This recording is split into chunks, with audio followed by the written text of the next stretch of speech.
नमस्कार, स्वागत है मेरे YouTube चैनल में। आज हम लोग देखेंगे बायोलॉजी में ये मेरा तीसरा वीडियो है और इसमें हम लोग देखेंगे प्रोकैरियोटिक और यूकैरियोटिक कोशिकाओं में मुख्य अंतर क्या होता है। ठीक ना। आज हम लोग देखेंगे प्रोकैरियोटिक एवं यूकैरियोटिक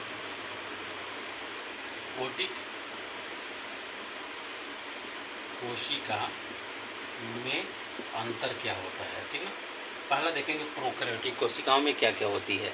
ठीक ना, विशेषताएं और क्या क्या होती है। तो सबसे पहले देखेंगे प्रोकैरियोटिक कोशिकाओं में जो कोशिका भित्ति होती है प्रोटीन तथा कार्बोहाइड्रेट की बनी होती है। तो सबसे पहले हम लोग चलेंगे प्रोकैरियोटिक कोशिकाओं में। देखेंगे कोशिका भित्ति जो होती है, कोशिका भित्ति जो होती है प्रोकैरियोटिक में, यानी अभी हम ये वाला चल रहे हैं ना। चलिए, प्रोकैरियोटिक कोशिकाओं में जो कोशिका भित्ति है प्रोटीन तथा कार्बोहाइड्रेट की बनी होती है। ये प्रोटीन प्लस कार्बोहाइड्रेट की बनी होती है कोशिका भित्ति। ठीक है। दूसरी मुख्य विशेषता होती है कि इसमें माइटोकॉन्ड्रिया ये अनुपस्थित होता है। ठीक ना, माइटोकॉन्ड्रिया एब्सेंट होता है ना, एब्सेंट अनुपस्थित होता है। ठीक है। तीसरा हम लोग देखेंगे इसकी मुख्य विशेषता में इंडोप्लाज्मिक रेटिकुलम। ठीक ना, इंडोप्लाज्मिक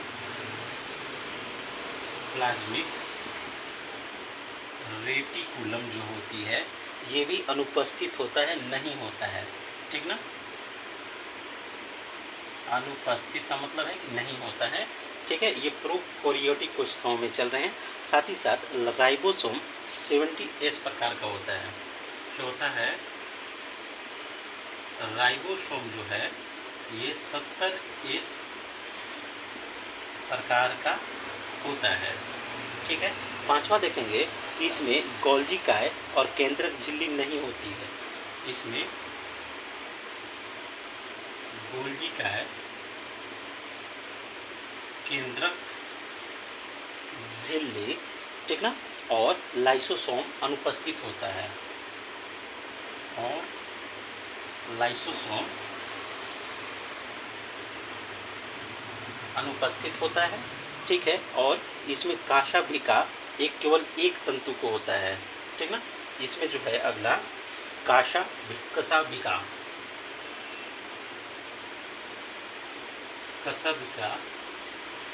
एक तंतु का होता है और साथ ही साथ केंद्रिका और सेंट्रियोल भी अनुपस्थित होता है। ठीक ना। इसमें केंद्रिका एवं सेंट्रियोल अनुपस्थित होता ही नहीं है। ठीक है। श्वसन प्लाज्मा झिल्ली के द्वारा होता है। एक बार इसको फिर से देख लेंगे। पूर्व प्रोकैरियोटिक कोशिकाएं जो हैं उसमें कोशिका भित्ति प्रोटीन तथा कार्बोहाइड्रेट की बनी होती है। माइटोकॉन्ड्रिया अनुपस्थित होता है। इंडोप्लाज्मिक रेटिकुलम अनुपस्थित होता है। राइसोसोम 70S प्रकार का होता है। गोल्गी काय, केंद्रिक झिल्ली और आपका लाइसोसोम अनुपस्थित होता है। कशाभिका जो है एक तंतु का होता है। केंद्रिका तथा सेंट्रियोल अनुपस्थित होता है। इसमें प्रोकैरियोटिक में और हैं, उसको भी चर्चा करेंगे, उसको भी देखेंगे अभी। ठीक ना। चलिए, प्रोकैरियोटिक कोशिकाओं में श्वसन प्लाज्मा झिल्ली के द्वारा होता है। इसमें श्वसन जो है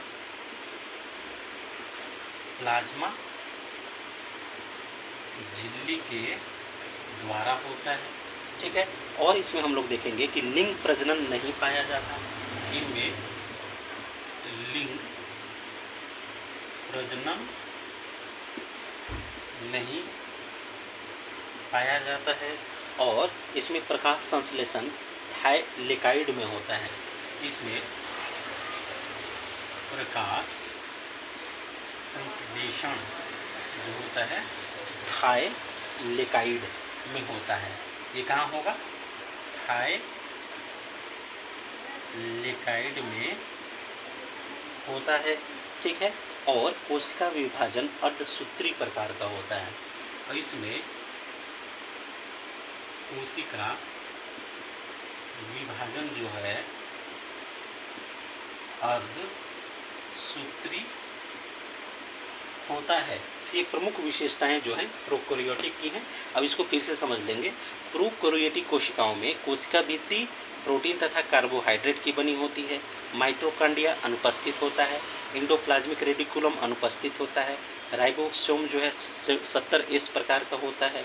गाल्जिका केंद्रिक झिल्ली लाइसोसोम अनुपस्थित होते हैं। इसका DNA जो है एकल सूत्र में होता है। इसका जो DNA है एकल सूत्र में होता है प्रोकैरियोटिक में।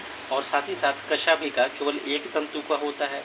केंद्रिका और सेंट्रियोल अनुपस्थित होता है। श्वसन प्लाज्मा झिल्ली के द्वारा होता है। लिंग प्रजनन नहीं पाया जाता। प्रकाश संश्लेषण थाइक्लेलाइड में होता है। और कोशिका विभाजन अर्धसूत्री प्रकार का होता है। ये प्रोकैरियोटिक कोशिकाओं की प्रमुख विशेषताएं हैं। अब हम लोग यूकैरियोटिक जो है उसकी विशेषताओं को देखेंगे, ठीक ना।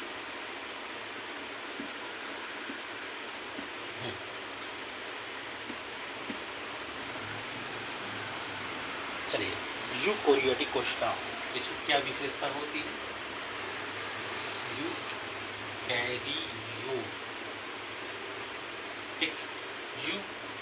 यूकैरियोटिक हो गया, यूकैरियोटिक होगा ना, ठीक। हाँ, विशेषताएं, विशेषता यूकैरियोटिक जो कोशिका है उसकी विशेषता क्या होगी, इसको समझेंगे। तो इसमें जो कोशिका भित्ति होती है सेल्यूलोज की बनी होती है। इसमें कोशिका भित्ति सेल्यूलोज या सेल्यूलोज की बनी होती है, ठीक है। इसके बाद माइटोकॉन्ड्रिया उपस्थित होता है। इसमें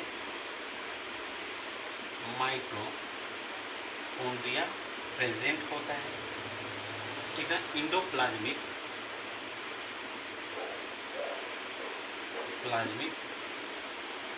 रेटिकुलम भी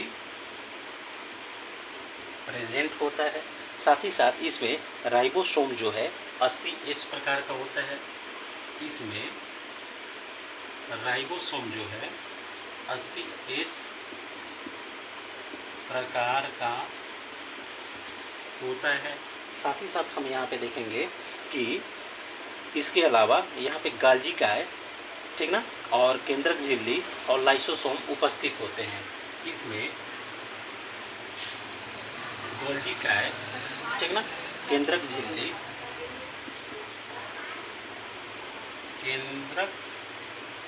गाल्जिका है, केंद्रक झिल्ली और लाइसोसोम उपस्थित होता है, ठीक है। अब यहाँ आगे देखेंगे कि इसका DNA जो है पूर्ण विकसित एवं दोहरे सूत्र में पाया जाता है। इसका DNA जो है पूर्ण विकसित एवं दोहरा सूत्र में पाया जाता है, होता है, ठीक है। कशाभिका जो है इसमें 11 तंतु होती हैं। एक और है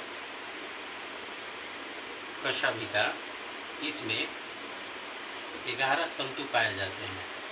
तंतुओं की संख्या 11 होती है। पहले चर्चा कर लेते हैं। कोशिका भित्ति यूकैरियोटिक कोशिकाओं में सेल्यूलोज की बनी होती है। माइटोकॉन्ड्रिया प्रेजेंट होता है। एंडोप्लाज्मिक रेटिकुलम प्रेजेंट होता है। राइबोसोम 80S प्रकार का होता है। गाल्जिका केंद्रक झिल्ली लाइसोसोम उपस्थित होता है। DNA पूर्ण विकसित और दोहरा सूत्र में होता है। कशाभिका जो है उसमें 11 तंतु पाए जाते हैं, ठीक ना। और भी इसकी प्रमुख विशेषताएं हैं, उनकी चर्चा करेंगे।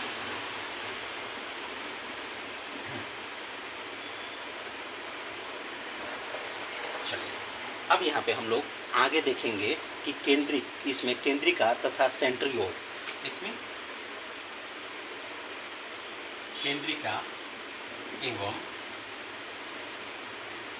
सेंट्रियोल उपस्थित होता है, ठीक है। ये दोनों उपस्थित होते हैं और इसमें श्वसन माइटोकॉन्ड्रिया द्वारा होता है। इसमें जो श्वसन है माइटोकॉन्ड्रिया द्वारा होता है, ठीक है। और इसमें देखेंगे कि लिंग प्रजनन पाया जाता है। इनमें जो लिंग प्रजनन है ये क्या है, पाया जाता है, ठीक ना। और प्रकाश संश्लेषण क्लोरोप्लास्ट में होता है। इसमें प्रकाश संश्लेषण क्लोरोप्लास्ट में ना, क्लोरोप्लास्ट में होता है, ठीक है। अब इसके आगे हम देखेंगे कि कोशिका विभाजन जो होता है यह अर्धसूत्री या समसूत्री प्रकार का होता है। इसमें कोशिका विभाजन अर्धसूत्री एवं समसूत्री होता है, ठीक ना। अब इसकी प्रमुख विशेषताएं यूकेरियोटिक के एक बार फिर से देख लेते हैं। तो यूकेरियोटिक कोशिकाओं में कोशिका भित्ति सेलुलोज की बनी होती है, माइटोकॉन्ड्रिया उपस्थित होता है, इंडोप्लाज्मिक रेटिकुलम उपस्थित होता है, राइबोसोम 80H प्रकार का होता है। इसमें गोल्जी का एक केंद्रक झिल्ली लाइसोसोम उपस्थित होते हैं। इसका डीएनए पूर्ण रूप से विकसित और दोहरे सूत्रों में पाया जाता है। कशाभिका इसमें 11 तंतु होते हैं। इसमें केंद्रिका और सेंट्रियोल पाया जाता है और श्वसन माइटोकॉन्ड्रिया द्वारा होता है और लिंग प्रजनन पाया जाता है और प्रकाश संश्लेषण जो है क्लोरोप्लास्ट में होता है और कोशिका विभाजन अर्धसूत्री या समसूत्री प्रकार का होता है। अब हम आगे चर्चा करेंगे कि कोशिका के मुख्य भाग कौन कौन से हैं, ठीक ना, देखेंगे।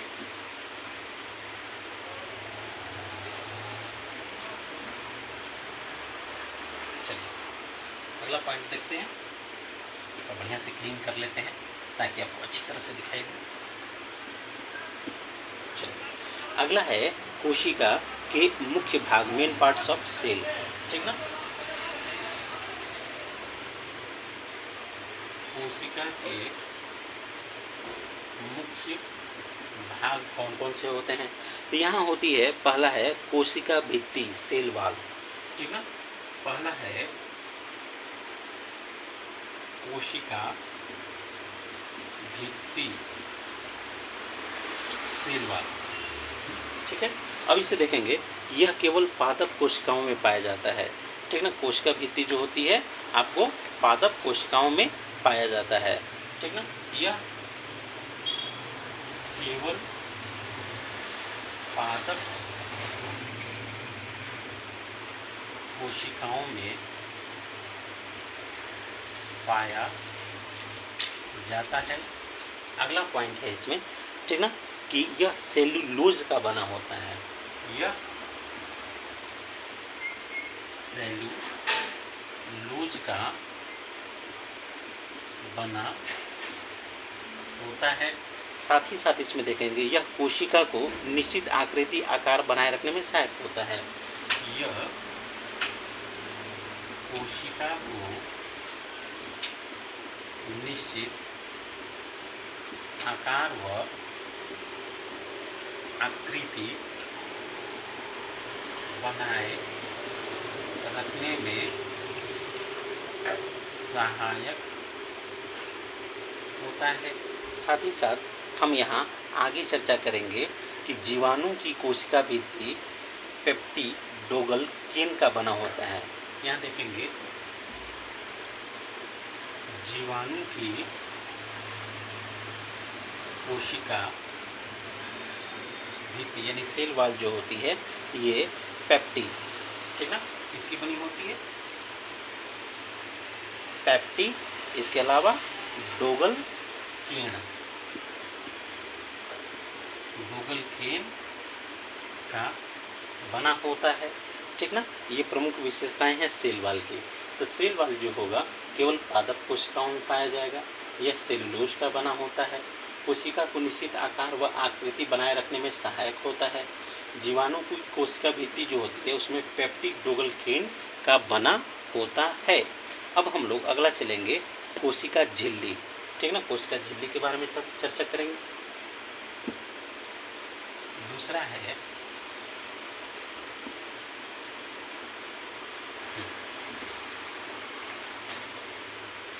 चलिए अगला है दूसरा हमारा कोशिका झिल्ली, सेल मेम्ब्रेन।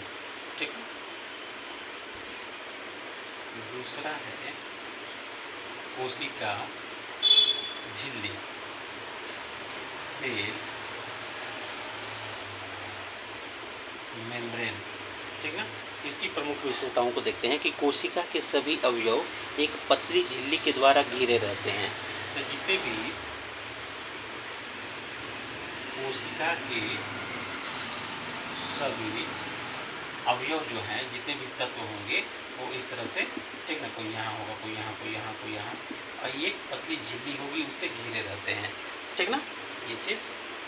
हाँ, यहाँ हम लोग देखेंगे कि कोशिका के सभी अवयव जो हैं एक पतली झिल्ली द्वारा,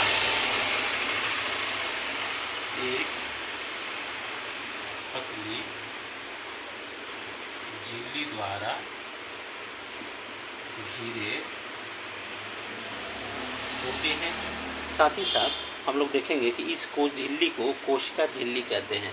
तो इस झिल्ली को क्या बोलेंगे? कोशिका झिल्ली बोलते हैं। ठीक ना, अब यहाँ पे हम लोग देखेंगे यह अर्ध पारगम्य झिल्ली होती है। यह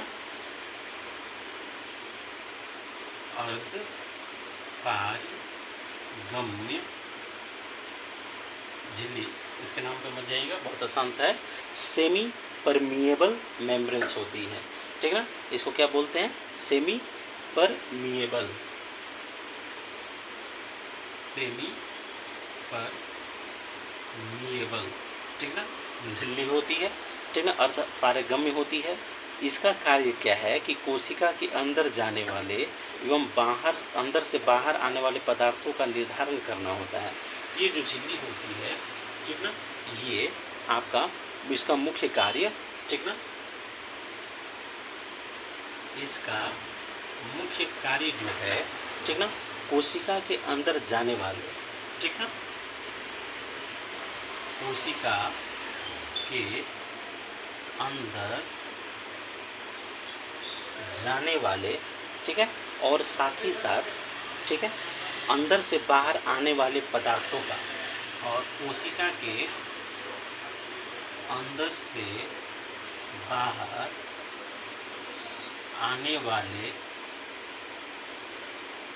पदार्थों का निर्धारण करना है। तो ये निर्धारित करती है, निर्धारण करना कि कौन से तत्व कोशिका के अंदर जाएंगे और कौन से तत्व कोशिका के अंदर हैं वो बाहर आएंगे। ये आपका कोशिका झिल्ली सेल मेम्ब्रेन में होता है। तो कोशिका झिल्ली जो होती है लिपिड की बनी होती है। ये किस चीज़ की बनी होती है? लिपिड। कोशिका झिल्ली किसकी बनी होती है? लिपिड, लिपिड की बनी होती है कोशिका झिल्ली। अब इसको फिर से देख लेते हैं। कोशिका झिल्ली सेल मेम्ब्रेन जो है, कोशिका के सभी अवयव जितने भी तत्व हैं एक पतली झिल्ली के द्वारा अंदर घिरे रहते हैं। तो कोशिका झिल्ली जो होती है अर्ध पारगम्य सेमी परमिएबल होती है। इसका मुख्य कार्य क्या है कि कोशिका के अंदर जाने वाले कौन से पदार्थ कोशिका के अंदर जाएंगे और कोशिका के अंदर से बाहर कौन से पदार्थ आएंगे, इसका निर्धारण कोशिका झिल्ली करती है। और साथ ही साथ यह लिपिड की बनी होती है। ठीक ना। अब इसमें और आगे हम लोग देखेंगे क्या क्या इसकी विशेषताएं हैं। चलिए,